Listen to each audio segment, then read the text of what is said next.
Hello, good morning mga kababayan. Nandito po tayo ngayon sa Ontario, Canada. Ah, Pasensya na, kailangan ko magsuot ng eyeglass kasi mataas ang araw. Masyado maliwanag. So, anyway, um, gusto ko lang po i-share sa inyo kasi ah, marami pong mga tayong kababayan na totoo naman nahihirapan. Walang problema ron, lahat naman, di ba? Hindi lang naman tayo mga Pinoy.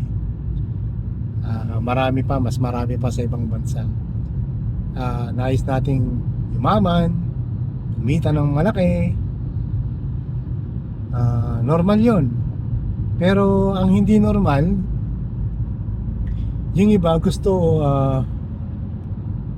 kita agad na malaki. Kahit walang ginagawa. So, kumbaga parang gusto mong kumita ng malaki, pero ayaw mo magtrabaho. Or kumita ng malaki, pero ayaw mo maglabas ng pera o mag-invest. Even time and effort, ayaw mo mag-invest.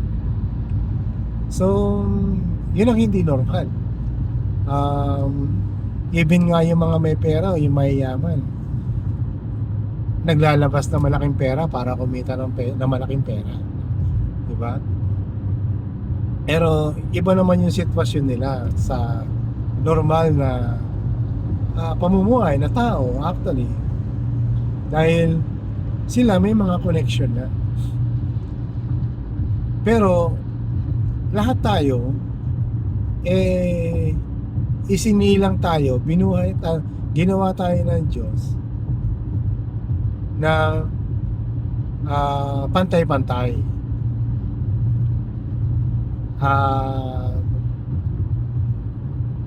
Hindi tayo, kumbaga, parang meron tayong kanya-kanyang pamamaraan.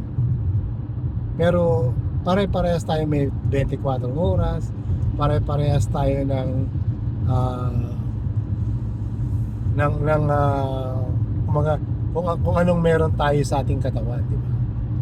So, ang ibig ko lang sabihin, ginawa tayo ng pantay-pantay, pero meron din tayong ginawa rin tayo, binigyan din tayo ng kalayaan o freedom to choose kung anong klaseng buhay ang gusto natin, diba? So, meron tayong kanya-kanyang skills, meron din tayong kanya-kanyang talent.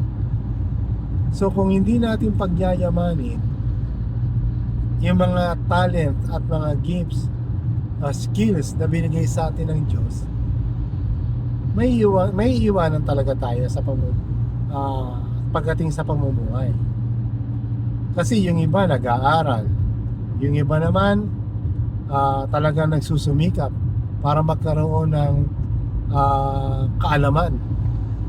Pero yung iba umaasa. So, parang mahirap tulungan, mahirap paano ko ba sabihin, mahirap umunlad kung ang ating kaisipan ay hindi ayon sa ating ginagawa. So, anong ibig ko sabihin to? Parang, diba, kapag ka inisip mong isang bagay, hindi dapat siya natatapos na inisip mo lang. Kailangan ginagawa mo yan ng aksyon. Kailangan binibigyan mo yan ng oras at ng panahon para matutunan mo. Diba? So, yun yung kumbaga parang kaibahan ng iba na umuunlad ang buhay dahil sa ganong sistema, sa ganong attitude, sa ganong mga gawain. So binibigyan nila ng oras na mangyari o gawin yung kanilang mga iniisip. Diba? So, ginagawa nila ng aksyon. Kasi talaga namang lahat tayo is naghihikahos. O, sabihin na natin yung iba hindi. Pero, even sila, kumikilos, nagpaplano, nagbibigay ng oras, ng effort, para makaangat, para maging karapat-dapat dun sa talento at sa skills na ipinagkaloob ng Diyos sa kanila. Mahirap kasing umasa tapos wala ka nang gagawin. Kasi wala, ganun lang talaga gagawin mo, umasa eh. Pero sabi ko nga sa sarili ko, kung ganyan ang magiging attitude and mindset ko, eh baka wala ako dito sa Canada. Ha? So it's our choice. We have a freedom to choose kung anong klaseng buhay ang gusto nating maging. At kung magkano at gaano kalaki na kayamanan ang gusto nating ma-acquire. So, kailangan bigyan mo ng halaga yung bawat oras, yung bawat pagkakataon na ibinigay sa atin ng Diyos. So, tatanungin kita, kapag ikaw ay binigyan ng pagkakataon, anong unang-una mong gagawin? Kahit na anong klaseng pagkakataon. Sabihin natin kumita, o pagkakataon mo ng kumita, anong gagawin mo? Uupo ka lang ba sa isang tabi? Mag-aantay ka ng advice? O manonood ka ng TV? Di ba hindi? Ang unang-una mong, ako sa tingin ko, sa akin, ang unang-una kong gagawin, aalamin ko. Kasi curious ako eh. Teka, kikita ako dyan. Di ba? Kikita ako dyan. Kailangan ko yan. Paano ba yan gagawin? Di ba? Ang nangyayari sa iba is kikita. Hindi totoo yan. So mindset. Hindi pa nila nasusubukan, hindi pa nila nalalaman kung ano yung sinasabi o yung ipinopromote o yung ina-advertise sa i-judge kagad na hindi totoo yan. Ang dami ko nang nakitang ganyan. Yes, nakita mo, narinig mo. Pero itong tanong, nag-inquire ka ba? Nagtanong ka ba? Ikaw mismo, nasubukan mo ba? Bago ka sana magsabi na hindi totoo yan, sana pinatunayan mo muna sa sarili mo o meron kang ginawa na mapagbabasihan mo na ito na hindi totoo yung isang bagay o yung pagkakataon. So maraming ganyan. Pero hindi ko naman nilalahat. Di ba? So sinasabi ko lang dito is ano yung magiging inaasam mo sa buhay na kumbaga parang ano ba yung gusto mo sa buhay mo? Ano ba talaga ang gusto mong ma-attain o gusto mong makuha? Diba? Kasi lahat tayo mayroong mga pagkakataon na pinagdadaanan na sinusubukan, no? Pero hindi lahat ginagawa yung nararapat. So kagaya nga sinabi ko, pag ako nakakita ng pagkakataon, I check it out. I ask kung legit ba yan, totoo ba yan. I ask. Kung hindi ko pa mapag-aralan, di hanap ka ng iba. Hanap ka ng iba. But, hindi mo kailangang tumigil o huminto tapos naghahangat ka ng malaki. Naghahangat ka ng pagbabago sa buhay mo.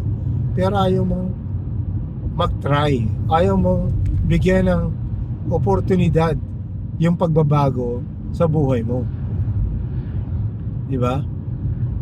So, dapat alam mo kung ano yung value mo, ano yung kaya mong gawin sa pamamagitan ng yung mga skills mo, ng mga talento mo.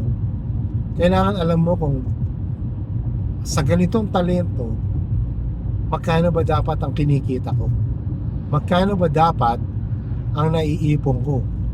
Ano bang klaseng buhay dapat ang mapapala ko sa skills na to at sa value na to? So kailangan meron kang mindset na alam mo kung bakit, papaano, at ano yung mga dapat mong gawin. Hindi lang yung puro kaasa, hindi lang yung puro kapnood, puro naririnig mo lang, nakikimarites ka lang, di ba? So wag ganon. Marami tayong matututunan, lalo na dun sa mga tao na nagsusumikap o nakikita mo na kahit na anong bagay ginagawa nila, basta kumita sila. Yun yung determinasyon, motivasyon, at inspirasyon. Sama-sama together yun. Hindi pwedeng inspired ka lang. Hindi pwedeng motivated ka lang. Hindi pwedeng gusto mo lang. Kailangan gawan mo ng aksyon. Tapatan mo ng aksyon yung mga gusto mong mangyari sa buhay mo. Bigyan mo ng sapat na oras habang malakas ka pa, habang may panahon ka pa. Huwag kang titigil hanggat hindi mo nakukuha o na-attain kung ano yung gusto mo sa buhay. Ang pinaka maliit na bagay na makukuha mo kapag sinubukan mo ang isang bagay is yung magkaroon ka ng kaunting kaalaman. Diba? Malaking diferensya yon sa walang kaalaman. Kasi yung maliit na kaalaman na yan, diyan ka magsisimula. Diyan mo pwedeng baguhin ang sarili mo o ang buhay mo. Huwag kang manghinayang sa konting investment mo, lalo na sa pera. Pero kung wala kang pera, gumawa ka ng paraan. Magtrabaho ka, mag-ipon ka. Kasi kung talagang alam mo at gusto mo na babago yung buhay mo, magsusumikap ka. Gagawa mo ng paraan yan. Hindi ka aasa sa iba. Dahil hindi ka nila tutulungan. Even sila, may sarili silang problema. May sarili silang plano. May sarili silang goal. May sarili silang pangangailangan. Kaya, ikaw kabayan, kung gusto mong magbago buhay mo, matuto kang magsumikap, matuto kang mag-ipon, matuto kang kumilos o magtrabaho, magbanat ng buto, at pagsumikapan mo na mangyari kung ano man yung plano mo sa buhay at gusto mong marating sa buhay. Kailangan bigyan mo ng halaga yung sarili mo. Bigyan mo naman ng konting kulay yung pamumuhay mo, hindi puro marites. Okay? Pasensya na po kasi yung iba po kasi na nag-i-inquire na nakikita ko na nagre-respond dun sa mga ibang kasamahan ko dito sa digital business. Nagsasabi ka agad na hindi totoo yan, which is wala namang basis pag tinanong mo bakit naman. wala silang basis. Wala lang. So yung iba naman, nagsasabi na scam yan. Pag tinanong mo, bakit nasabing scam, sabihin nila, ganyan na yung ginawa ko dati. Naka-encounter na ako ng ganyan. Well, yung bang kausap mo ngayon at yung kausap mo dati at yung bang sinasabi mo na sinalihan mo dati at ina-advertise namin is parehas ba? So, kumaga parang iisa ba? Hindi naman niya sinasagot. So, sa akin lang po is kumaga, yung patunayan nyo naman. Huwag naman po tayo mag-bus. Huwag naman tayo mag-judge kagad. Dahil hindi po lahat. Kung mayroon ka naging bad experience, ako sa totoo lang, mayroon din ako naging bad experience. Pero I keep trying. Hindi ko rin sinasabi na, parehas yan, ganyan din yan, ganun din yan. Hindi ko sinasabi yon. Dahil pinag-aaralan ko, tinitingnan ko, chinecheck ko yung profile ng tao, and minsan tinatawagan ko pa. Just to make sure na yung tao na yon is talagang tao. Lehitimong tao at nag-i-inquire ako dun sa business niya. Anong klaseng business ba yan? Ano ba ang ginagawa niyo dyan? Just like that. Diba? So, yun lang po. Pasensya na, medyo mahaba, but basically, sana kahit pa paano meron kayong nakuha, nakatiting na impormasyon para sa para mapataas yung antas ng buhay natin. Okay po, maraming salamat and God bless po sa inyo.